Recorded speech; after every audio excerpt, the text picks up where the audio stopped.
She missed my birthday again, and it hurt more than I wanted to admit. For weeks, I had been dropping little hints, reminding her about the date, hoping she would remember this time. I wasn't asking for much, just some acknowledgement, maybe a cake, a card, or even a simple happy birthday. But the day came and went, and she didn't even look up from her phone. No smile, no effort, nothing. It was as if I didn't exist, and in that silence, I felt something inside me snap. That night, I sat alone in the living room, staring at the empty table where I had imagined dinner with her. My phone stayed silent, not a call, not a text from her. I checked her social media out of habit, and what I saw only deepened the ache in my chest.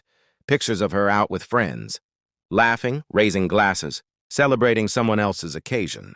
She hadn't forgotten birthdays. She had just forgotten mine. I didn't want to be the kind of man who begged for scraps of affection. So instead of waiting up like I always did, I grabbed my jacket and walked out into the night. I didn't tell her where I was going, didn't leave a note. I just decided not to come home. The city lights were a blur as I drove aimlessly, the radio playing songs I wasn't really listening to. All I could think about was how invisible I had become in my own marriage. Hours passed before I ended up at a quiet bar across town. The place wasn't crowded, just a few people lost in their own thoughts. I ordered a drink, then another, trying to drown the bitterness. That's when a woman sitting a few stools away smiled at me. She had kind eyes and asked if I was okay. For the first time in months, I felt seen.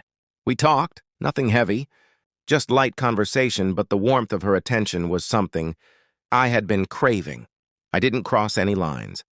But the thought lingered in my mind.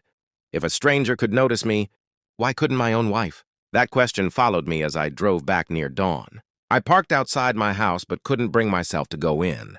Instead, I sat there watching the lights from inside flicker through the curtains, wondering if she even realized I had been gone all night. The next morning, she finally noticed my absence. Her tone was sharp when she called, asking where I had been. I wanted to scream, to ask why she cared. Now, when she hadn't, cared about the one day that mattered to me. But instead, I stayed quiet, letting her words wash over me like meaningless noise.